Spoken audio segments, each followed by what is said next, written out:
Mathlet Mindsetters, welcome to your Mathlet show on a Thursday with Looney and John. Hi, Looney. Hi, guys. How you doing? Now, guys, I know that you're waiting for Peter to come back. It's going to be any day now. I just was on WhatsApp to check when his flight is arriving, but I know he's going to be here next week if all goes well. So keep your fingers crossed, and Peter will be back. All right. But tonight, we're doing models. Oh, cool. That's So awesome. what does models mean to you? Well, obviously, I'm a girl, so I'm thinking of, Hey, modeling. the cool clothes, eh? Yes. And the accessories. No, don't forget the accessories. They're very important. Now, so we'll be talking about models, different ideas about models, and some of the types of questions that you might expect in your exam.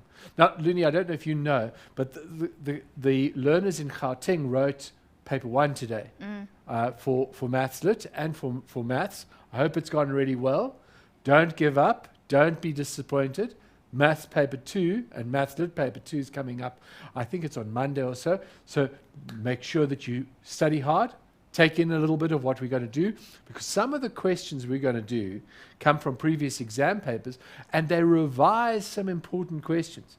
But if you've got any Maths Lit questions, post up on Looney. Where must they get hold of you? Yes, Mindsetters, don't forget to hit us up on Facebook, on facebook.com/LearnExtra. Our Twitter handle is @LearnExtra, and you can get all the show notes, the videos, and the schedules on learn.mindset.co.za. And if you want to win yourself a Casio calculator to use for your maths lit and calculate all those sums, all you need to do is complete the test yourself. Questions from our no, not from the Facebook page, from the notes, but the link is on our Facebook page. So you click on the link and then you complete all the questions, you submit your entry, and if you get your questions correct and you answer them all correctly, you'll stand a chance to win a Casio calculator. Yeah, guys, so don't forget, get onto that link. It takes you to Curio, register on Curio, put in the code that is given on the Facebook page, enter. And it's not just about entering and possibly winning a prize, but it's helping you revise. And by helping you revise, you will get the answers as well once we've closed off the competition. And we'll put people that have done well into a draw. We'll choose the lucky one, and maybe it'll be you this time. Okay, so models.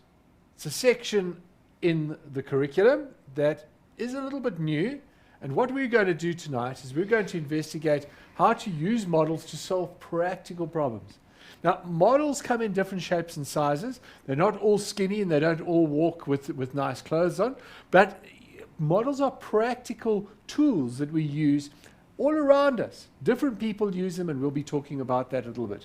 But to help you get the idea, let's go to the challenge question. Now, you have heard the story that Peter has taken his family off to Disneyland. So I thought we might as well do one last challenge question about Disneyland. So while Peter was at Disneyland, he bought a model of Donald Duck. So I don't know if you know it, but at Disneyland, that's where the real Donald Duck walks around. Somebody in a suit that imitates Donald Duck. Now, we know Donald Duck is a cartoon character, but there you've got the idea. Somebody in a suit, somebody that appears in a cartoon, in a drawing, different size, same shape, looks the same. And then you can buy these models that are sometimes this small, but sometimes that big. Now, Peter went along and he decided he wanted to get a really big Donald Duck model. And his model measures 1.25 meters high. Looney, about how high is that? Yeah, about that high. That's almost as high as me because I'm like 1.5. You're 1.5, so it takes Looney up to her shoulder, okay? So it's about here. So quite a tall model for Peter to bring home, but he wanted it. So it has a maximum width of 45 centimeters. So 45 centimeters shoulder to shoulder, that's the maximum width. I'm glad they didn't mention the stomach circumference, because that could be a problem with Donald Duck, because something he's got in common with Peter. But it tells us the other thing is that the maximum depth, now you see, the model isn't just height and width, but it's depth as well. It's how wide it is. So they're telling us that the maximum depth is the length of the feet. And those are 550 millimeters. 550 millimeters. Now, guys, you've got to think about this very carefully. Donald Duck has very big feet. They're bigger than the width of his shoulder, but that's the model. Okay, so we need to understand that. It also tells us, we're going to need this, that the total volume of the model is 0.28 meters, 0.28 meters cubed. That's the model. Unfortunately, the original cardboard box has been damaged. So Peter needs to select either a cylindrical box. He goes off to a store, one of those very big supermarkets, and they sell boxes of all sizes and shapes. They can offer him a cylinder or a rectangular box. So it's one of those two to bring his model back on the plane. Now, what I want you to do is put yourself into Peter's shoes, and not Donald Duck's feet, those big ones, and choose which shape would be best. Do you think a cylindrical box? Do you think a rectangular box? Okay. And then the next thing that I want you to do is I want you to calculate the size of the box needed. So think about it, do a little bit of calculation, and give me an estimate. Give me an estimate of the size of the box. What's the length? What's the height? What's the breadth? Or if you choose a cylinder, what's the diameter? What's the height? Work it out for me. Okay. Post your answers on the Facebook page. Challenge questions up. Yes. It's just below the top. So make sure you get it and give us an idea. We'll discuss and give a shout out to the people that have got the right answers or have got an answer. Because here, there are lots of possibilities. There's no right or wrong answer. You could decide for whatever reason that it should be a rectangular box. Looney could decide, no, she wants a cylindrical box. Which one's the right one? Well, you'd have to give a reason for it as well. And maybe you could tell us what you think would be the best idea. Okay, so I'm going to go through some summary notes, and I'm just going to give some broad outlines. The notes you can download, and I'm just going to talk it through. So what are models? So we've had some idea about the word model, and we recognize that one of the words to model means to show, to represent. And so when somebody wants to give a new gown, somebody like Christian Dior or whatever they call that, Dior. You're trying, yes. I'm trying. Yes, I don't know whatever that fancy stuff is. They want to show it off. They put it on an eye, and that projects an image of what you could look like if you put that garment on. Hey? You might not have the same shape, but anyway, it makes you look good. So the model is there. We can judge, look at it, and say, does it look good or doesn't it?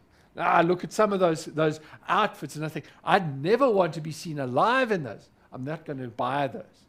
So a model is used to test, to make decisions, just like fashioning clothes. So there are tools that we can use to solve real-world problems, help us make decisions. So models can be scale drawings, could be a graph, or it could be a three-dimensional model like that Mickey Mouse or Donald Duck that Peter's brought home, or was bringing home. And when we work with models, what do you need to remember? There are a couple of things. You need to remember to work with scale, how to do measurement calculations. You're going to see that in the questions we come to. And you're going to need to use formula to determine costs as well. So I know some of you might have done modeling questions for a project or for an assignment that's going to go towards your portfolio. It's not only there that you could come across this term. You'll see that there are ideas in exam papers too. So make sure that you've got it. It's a nice way of summarizing and revising a whole lot of different things. Let's go on. Say to ourselves, it helps us to make predictions. What will happen in a real large case situation? So what can models be used? And I think this is very important to know. And so you can get an idea of it as well. Here we go. Models are used by architects and civil engineers when designing buildings and bridges. Now, I know that some of you may have even seen or had friends that have participated in bridge building competitions, where they give you little pieces of wood and you've got to build the strongest bridge, and then they see what weight or what load can go onto a bridge. In a sense, that's a model. You test the model, you test the strength of the design, and then if it holds, you can actually work out using different material on a larger scale exactly whether the bridge is a good design or not. So lots of people, particularly engineers and even scientists, test models because it's too expensive to build a large structure and then test it. Architects want to get a look and feel of a building. They want to see how big and how tall and whether it will work, so they build it to scale. They then can show their clients, well, this is the image that you will see when you see our magnificent building. So that's how they do it. You can also use it for managing water.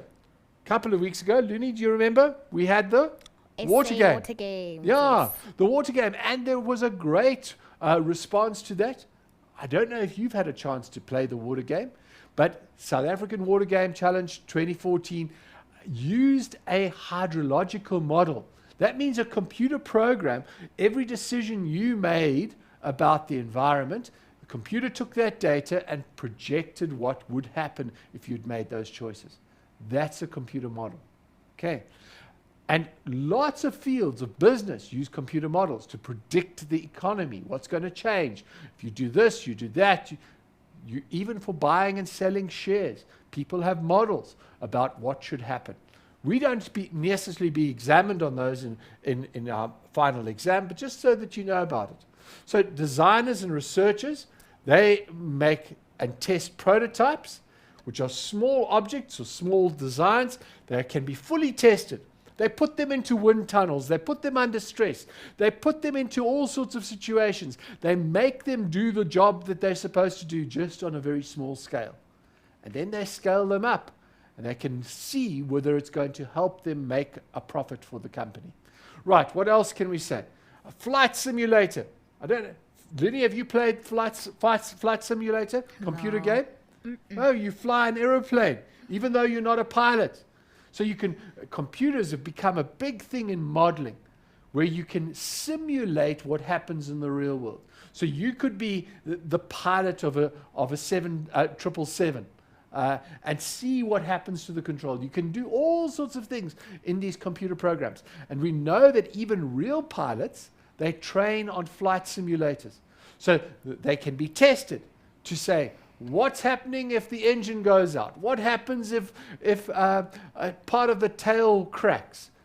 They can practice their emergency landings. You don't want to have to practice an emergency landing with a real plane. No. We'll just practice on the flight simulator.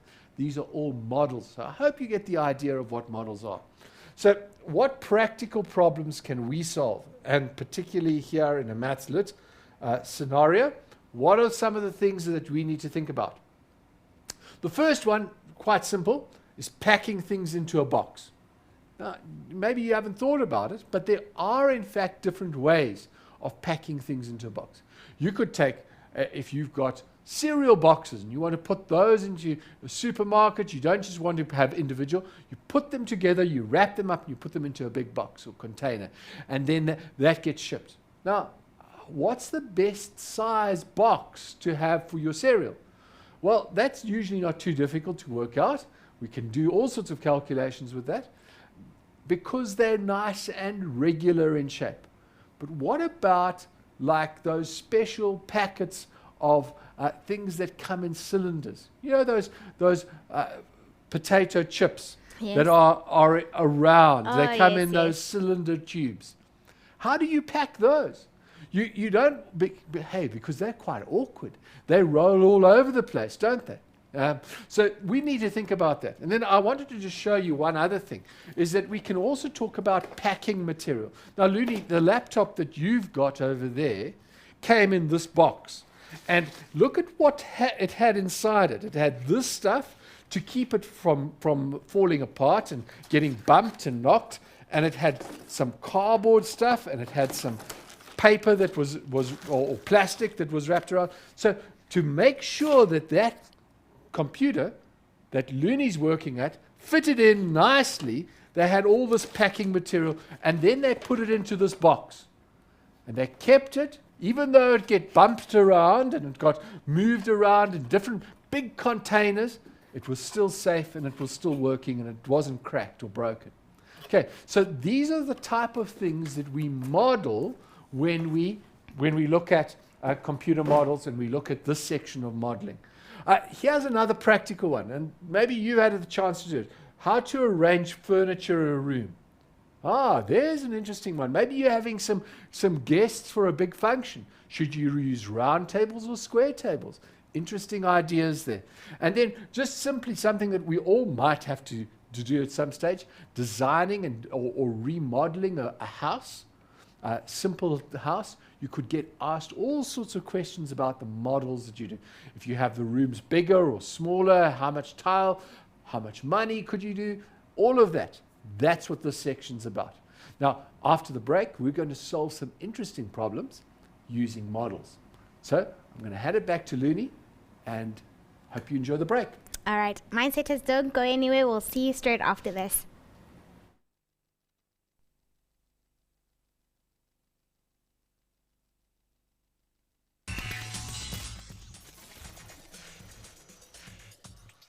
Welcome back from that break, Mindsetters. We have another competition going on called Get Connected, and it's round 3 of the competition. That means we've got new teachers, that means new faces, so you need to like and you need to share. So what you need to do, all the information is on our Facebook page. Step 1 says you go to the Curio page and then you click on your favorite teacher. Then you go back to the Facebook page. The teachers that we have this week are Cheryl, Dina, Tracy, Michelle, Peter, and Ashraf. So you pick one of those teachers that you've chosen on Curio, you click on the link, and then it will take you to a picture of the teacher. You like that picture. You go back to the competition graphic and you share it with all your friends to stand a chance to win Vodacom airtime, and then all those people who've chosen the teacher with the most likes will go into the draw to stand a chance to win a Sony Xperia L. So do the right thing and get connected, guys. Absolutely. And remember, when you go on to that link for Curio, the code is LEARN. L-E-A-R-N. Lowercase, fine. Capitals, also fine. You'll get on. So the code is LEARN. Make sure you learn extra, you learn more. Okay. So let's get going. Yes. Let's do some questions about modeling. Are you ready? Here's the first one. Now, this question should help you revise some sections of paper 2 as well, because it comes from the 2014 February paper. It's from question 3, and I've just adapted it a little. It tells us that a new shopping mall has opened in Roseville, and the layout plan, as well as the store directory, are shown in the diagram below. So there we go. Notice it gives us the north arrow. It also gives us the store directory here, the name of the stores, and there's the plan that it's shown us. Notice there's a key here that tells us these things are the mall entrances. These are the entrances to the shops. These are the doors to the mall. Those aren't very clear, but they're between here and there. There's one, there's a door there, there's a door, all at the entrances. Now, what does it say to us? First thing it tells us, Peggy wants to buy gifts at Hallmark. So if we look on the store directory, we'll see that Hallmark is over here. It's shop number 5. So let's highlight where Hallmark is. We know that we're going to have something to do with Hallmark. There's Hallmark. So it's the blue one.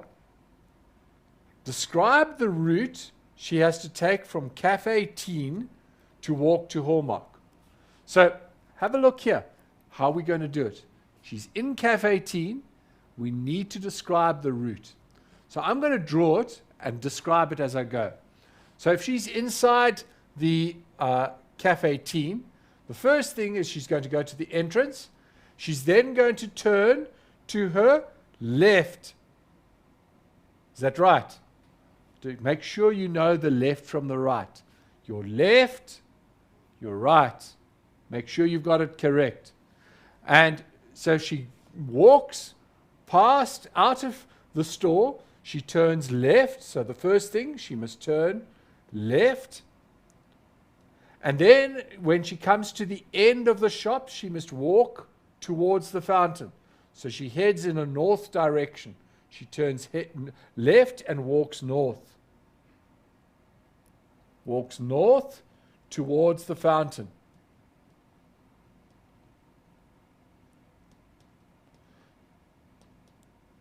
Okay, when she passes this into this courtyard, what's she going to do? She's now going to turn right. And she's going to go past shop number 9, and she's going to go towards shop number 8. But then she's going to turn left again. And she's going to carry on all the way past entrance number 2. She's going to go straight past entrance number 6. Oh, sorry, shop number 6, the entrance to that. And if she goes straight, she'll find shop number 5 is where she is. Now, when you write it out, you need to put down all the key facts, all the shops she's passing, so that if somebody were to follow that route, they would know exactly which way they were.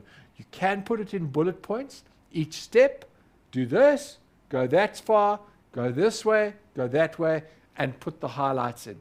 If this was a scale drawing, then you could even indicate the distance. But on this stage, we don't know the scale. We haven't been told any measurements, so we've just got to give them in the direction either of left and right, and you can combine it with north as well because your compass needle was put over there. Okay, so I hope that clarifies that, and it's something that I think is important for you to know. Now, the next part, we're given a floor plan. And here is a calculation that we're needing to do. It's an odd-shaped store, in that the sense that it's not regular. And what we're asked to do is to calculate the total floor area of the store. This is of the Hallmark store. So you can see it's not a regular shape. So how are we going to do it? It tells us, the examiner is very kind, that you may use the following formula. We don't have to use all of them, but it tells us you can use the area of a rectangle, the area of a triangle, the area of a trapezium. That one isn't often used, and maybe you haven't used it before, but here it is, and there might be a chance to use it. So let's have a look. The first thing we're going to do is we say, well, we haven't got any rectangles. We haven't got any squares. We haven't got any triangles. We haven't got any trapeziums. Because remember what a trapezium is. A trapezium has two sides that are parallel to each other. And so this side is parallel to that side. This side is parallel to that side. And these are not parallel. That side and that side are not parallel. So it's kind of like a squiff or a skewed rectangle-ish kind of shape. Rectangle with a triangle onto the end of it. So that's that. Now, can you see a trapezium here? I hope you can.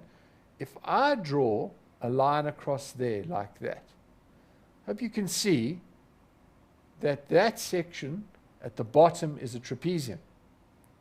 But you could also say to me, hold on, John, if you take your line over here and you go from there to there, then you will also get a trapezium. You will also get another shape. It's not a trapezium, but I think it's a shape we can work with. So have a look at that, and what you should be able to see is that we've now able to divide our things into rectangles and triangles.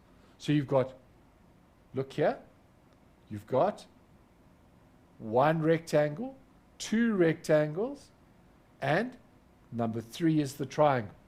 So we could use the formula and calculate both the rectangles and then the triangle. But you know what? I really like the idea of doing the trapezium. So let's start with the trapezium. If there's time, we'll come back and do the triangle and the rectangle. So the first thing I'm going to need to identify is what's the length of the rectangle of the one side.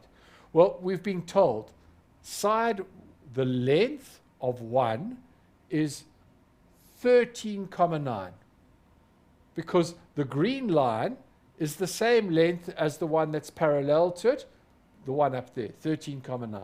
Side 2, the length of number 2 is 5,8 meters. They're both in meters, so we're fine. Now, what we need to do is we need to find, from the formula, it tells us that what you need to do is to find the sum of the parallel sides and multiply it by half, and then multiply that answer by the height. So let's do that part first. So we're going to take, on the calculator, pick this up and say 13, don't go to 13,9 plus 5,8, add those two together, and then divide the answer by 2, or multiply by half, and that will give us the average. So I'm going to take that as the average of the parallel sides is 9,85. So the average of the sides, of the lengths, is 9,85 meters. Right, what next? We now have to take that part of the formula. We've dealt with that part up to there. We need to multiply it by the height. Oh, let's do that. Notice something here, that this whole height is given as 10,4. And this little bit is 2,3. So I reckon that the height of my trapezium is what's shown in the pink line there, must be 10,4 minus 2,3.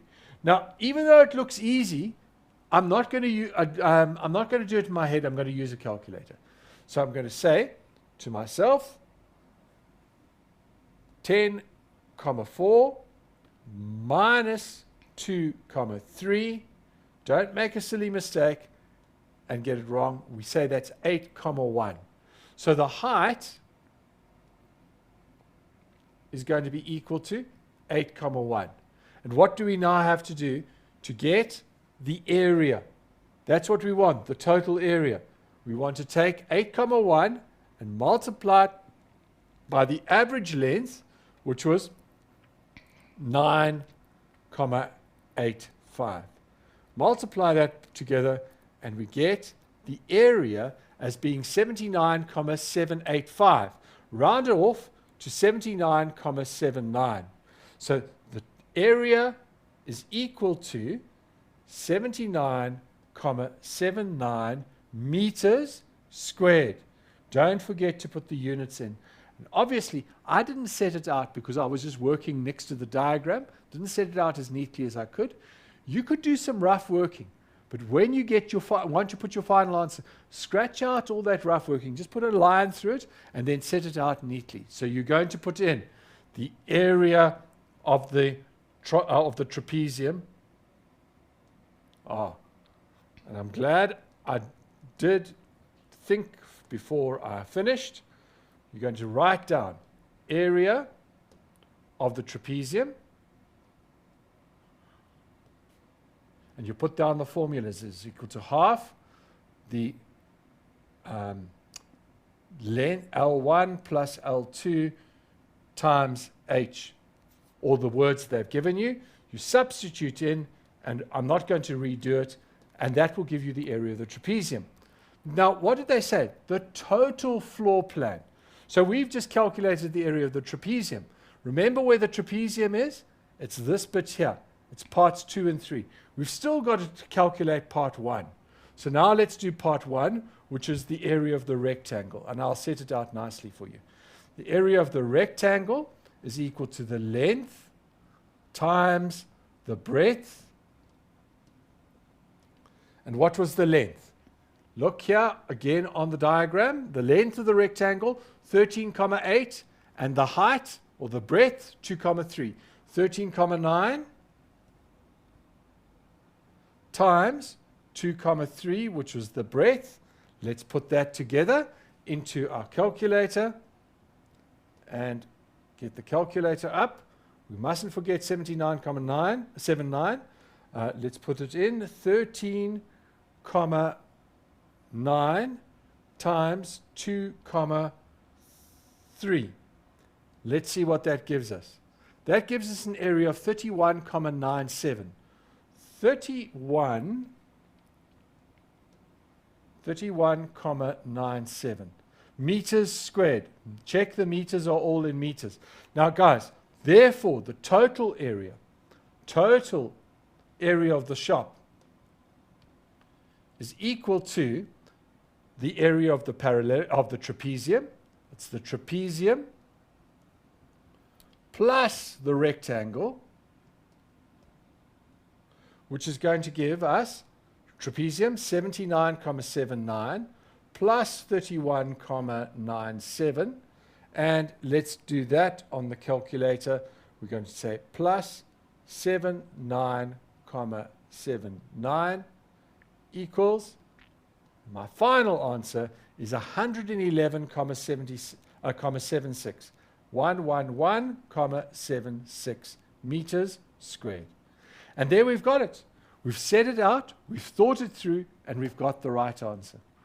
Now, I've got 2 more questions, and I'm going to do this, this one next. In fact, I've got 2 whole questions. This has taken a bit longer than I thought. Let's finish this one off, and we'll see if we can do the others later. So the Hallmark entrance has got a security curtain gate. It tells us the mass, excluding the frame. The mass of has a mass of 4,7 kilograms per meter squared. The material that is used to make up the curtain, excluding the frame, costs 12 Rand 50 per kilogram. So what do they ask us? If the dimensions of the curtain gate, excluding the frame, are 3 times 4 meters, determine whether the cost of the material to make the security gate exceeds 800 Rand. Now, let's have a careful look at this. First thing that we need to work out is what the mass of this curtain gate is. How are we going to work out mass when we've been given dimensions of length and breadth? But you know what we've been told? We've been told the mass per meter squared. So we're going to work with that. First thing I'm going to do is I'm going to, let's say, calculate the area. And the area is the length times the breadth, and I can get that from previously, which is 3 times 4, which in this case I think we can write down as 12 meters squared. Now, to get the mass, what I need you to understand is we were told over here 4,7 kilograms per meter squared. 4,7 kilograms per meter squared. Per meter squared divide by kilograms, divide by meter squared. And I'm going to multiply that by 12 meters squared. Now look what happens. The meters squared cancels with the meters squared. And what do I get left? 4,7 times 12. The units are going to be kilograms. So I know that I've got it right. So let me put it together, and then we'll get the answer. 4,7 multiplied by 12 equals 56,4 kilograms. Now, was that what the question asked me? No, look at the question again. It said, does the cost of this gate exceed 800 Rand? Well, how are we going to work it out? Well, we know what the cost of 1 kilogram is. It costs 12 Rand 50 per kilogram. Let's work out what the total cost is. So the total cost is going to be the price per kilogram. It's price per kilogram times the kilograms. Now look again, what happens? That cancels with that, and we're left with the price. So let's do it. We're going to say 56 kilograms. I've put it in the wrong place. Let me put the 12 Rand 50 there so it was in the right order. 12 Rand 50 per kilogram, and that's a Rand, and there's a kilogram underneath, and we were told this is 56,4 kilograms. Now look what happens. Kilogram cancels with kilogram, and all we need to do is to put those numbers onto the calculator. So 56 we've got. We're just going to multiply that by 12 Rand 50, and look at my answer. The answer is 705 Rand. Is it less or more than the 800 Rand? Can't leave my answer there. What did it say? It says determine if it costs more than 800 Rand. And so you're going to have to answer at the bottom of this, having worked it out, you're going to say, no, the cost is less than 800 Rand. And that would be the right answer to get your full marks. Hope you're picking up that as an exam tip. When you're reading your paper and you're reading questions for paper 2, be very careful to check after you've given your answer that you read it correctly and that you've answered the question. Looney, over to you. All right. Mindsetters, before we go to a break, quick congratulations goes out to Dovi Kaplan. You have won yourself a Cassia calculator from last week's Test Yourself competition. I've posted the Test Yourself link, Mindsetters, so if you want to be like Dovi and win a calculator, enter the Test Yourself competition. With that said, let's take a very quick break and I'll see you straight after this.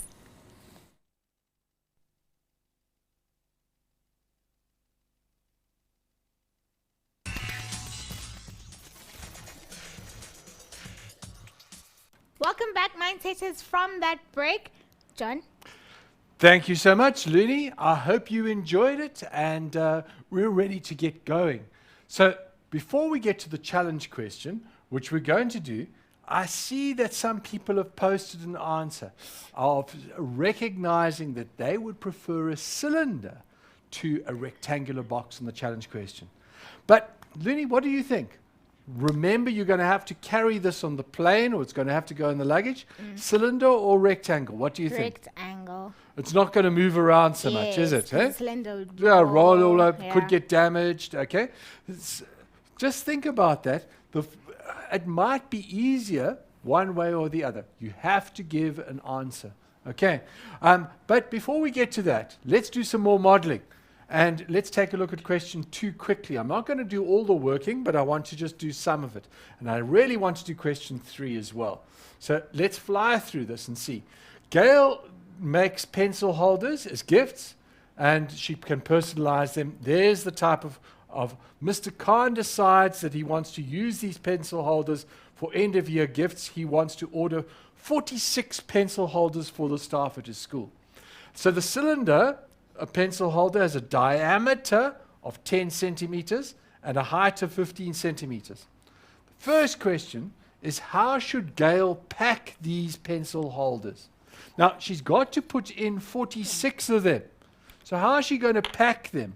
Very important thing to think about. Now, guys, you don't want a huge big box with these 46. One box to carry 46. 46 isn't a very nice number. And remember, they're cylindrical as well. So how are you going to pack them?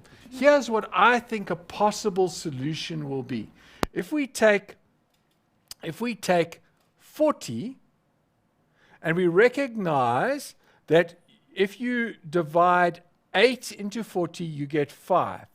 So what we could have is we could have 5 boxes that have 8 in them, 8 cylinders in them. So think about it like this. You could have them standing up in the box, and there would be 5 of these. Got it? And that would make sense. The box would be the length of this, would be, you could work that out, it would be all of those added together and that added together. Would fit in 8. Be nice and comfortable. Of course, you could make it a double-decker box, and you could have 4 of them lying down and 4 of them on top. Be slightly shorter, but slightly bigger, or higher. All of those are possibilities. So that would take care of 40 of them. What about the other 6? Well, that wouldn't be too difficult. You just get a smaller box, and you put the other 6 into that box.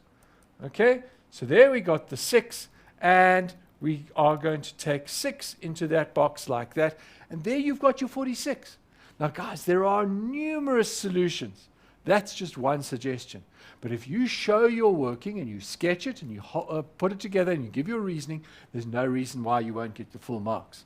So that's one way of doing it. The next thing is she's asked to calculate the volume of polystyrene she needs to fill between the gaps. Now, if she's wanting to protect the mugs, yeah, she might need to add some polystyrene. So what are you going to do? You're going to need to calculate the volume of the box, and then the volume of each of the cylinders, and multiply those together, volume of the cylinder multiplied by 8 or multiplied by 6, and then subtract the 2, you get the volume, the spaces in between. You want to fill that with polystyrene so it doesn't knock around too much. Okay, so that's how you would do it. I'm not going to have time to do that calculation, but I wanted to explain how to do it. So let's move on to the next one, which is kind of similar, but it's on our theme. We're missing Peter so much. Are you missing Peter? Yes. Oh, we do miss him. He brings a fresh light to the studio when he's here. And we're going to enjoy his jokes when he gets back as well. So here's question number 3 that's all about Peter and on that long trip back to South Africa from the United States. And so Peter is very uncomfortable in his small seat. You know those airline seats? They can be really small. And you've got to sit there for hours and hours and hours. The flight, they're flying from Florida or from New York all the way to England, and then from England, from London, back to South Africa. So it's hours and hours, and you can't often sleep. It's a long time.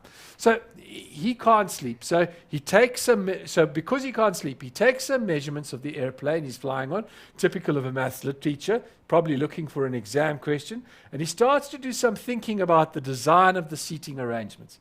So there he is on his plane, and instead of watching a movie, what's Peter doing? He's doing some calculations, typical of him. And here are the facts he finds. Look at it. The interior cabin width is 5.86 meters. There are only, the seats are only 375 millimeters wide. For safety, the aisles need to have a minimum width of 375, the same as the seat. And we're told there are 2 aisles on Peter's flight. He notices the plane is only 80% full. Now that information is going to be important when we come to the calculation. So it now says, draw a sketch to show the maximum number of seats you can fit into one row. So how are we going to do that? Well, before we start sketching and go wild, we know that's the width, and we know that's the width of the seat.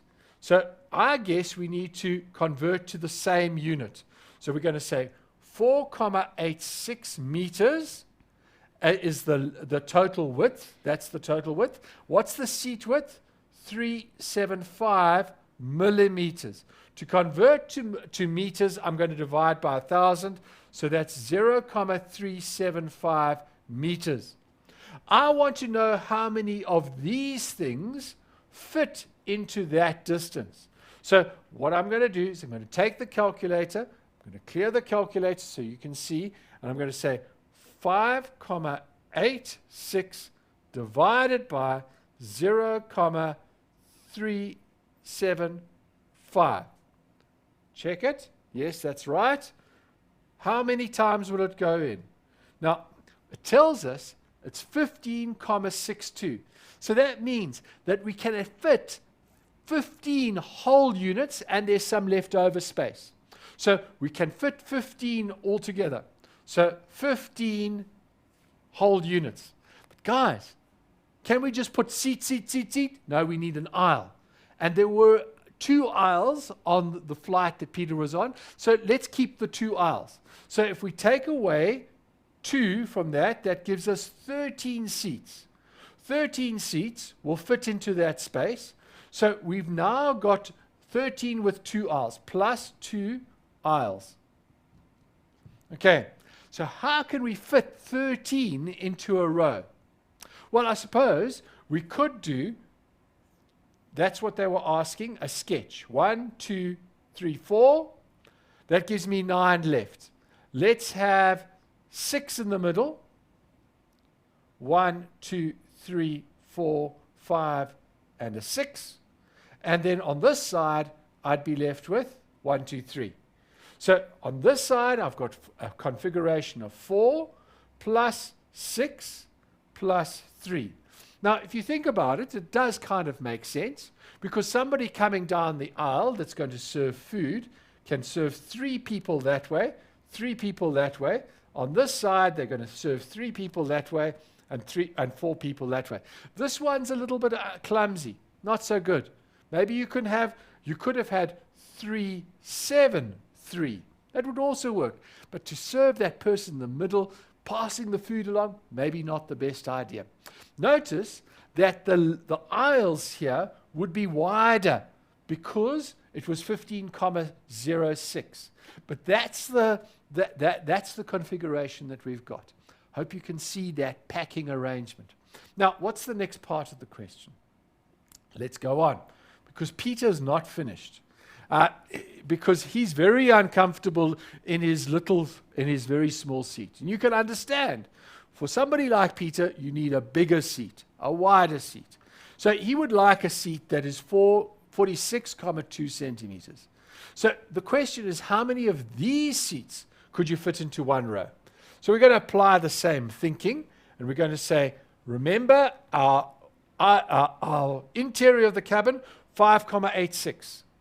5,86 meters, and it was 46,2 centimeters. We're going to change that into meters, 0,462, and we're going to do the calculation. So we're going to say, let's scrub that.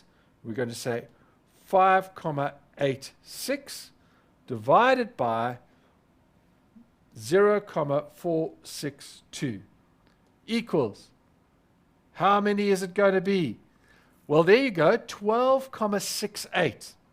12,68. Only 12,68. And guys, we haven't considered the aisles yet. Okay, so we recognize you're going to get fewer in the row. That was obvious. But let's work it backwards. Say, well, is it possible if we take one less? We take 11, and we'll give one seat to the aisle plus the 0,68 part. We'll put that into the aisle. Let's see if that will work. So I'm going to work backwards now and say, how wide would 11 be? Now remember, how wide is 11? 11 is going to be, we'll just see if it works. 11 times 0,462 equals, that gives us 5,082. 5,082. Now, let's see what's left over. So the leftover, that will be all the seats. That will be the seats. And what we're going to do is what's left over, we're going to take our original thing of 5,86, and we're going to minus 5,082 from that, and we'll see how much we've got. If we've got enough room for the aisles. So I'm going to do something here. I'm going to say, let's take ourselves 5,86 minus 5,082, and that gives us this answer, 0,778. We divide by 2 because we want 2 aisles, and that gives us an answer of 0,389. 0,389 meters, which is 38,9 centimeters. Now, what was the safety requirement for the aisles? The aisles had to be 375 millimeters. Go back to here. Look what we're saying. 389 millimeters. So the aisles are wide enough. So yes, we can fit 11 in with 2 aisles that are slightly wider. Isn't that great? That's an amazing thing to do. Last point. Why doesn't the airliner give bigger seats if the average occupancy is 80%? So guys, here's the question. We could have 11 versus 13. And the easy way to look at this is if we say, what's 11 out of 13? So we could have 13. If we only have 11 divided by 13, then what's that? 11, 13 as a percentage multiplied by 100 gives us 84%. So we would have, you could go for bigger seats because you would be able to get 84% of the seating capacity. We only need 80% of the seating capacity. So, in fact, Peter should write a letter to saying, guys, give me bigger seats. I hope you're on the board with that one as well. Looney, I think we've got time for the challenge question. Yes. Has anybody else given us some answers? It was just that one. Okay, answer so of we've the got cylinder. one that says a cylinder. Yes. Now, I want to show you how you could do the working. What I'm going to suggest to you is the height of the cylinder, of the model, needs to be a bit bigger. The box needs to be a bit bigger than the height. So I've added 5 centimeters so that you can get 2.5 centimeters on either side. So I've used the same principle for the cylinder, the size of the cylinder, and I'm going to use the same principle over here for the size of the rectangle. So the height of the rectangle is 1, 3, that's of the side. The breadth, we're going to say it was 45, so make it 0,5, and the width, the depth, in other words, it was, look here, the feet measurement, 55, so we're going to make that 0,6. And guys, if you calculate these two, the interesting thing is you'll get volume measurements for both of them. Remember, the volume of this one is going to be pi r squared times h, and this one is the volume is length times breadth times height. And if you work these out using this, you'll find that actually the cylinder is more efficient. You're going to use more of the cylinder space than if you work out the rectangle. Over to you, Looney. Thanks for being with me. All right, Mindsetters at home, thank you so much for tuning in. Until next time from us, goodbye, guys.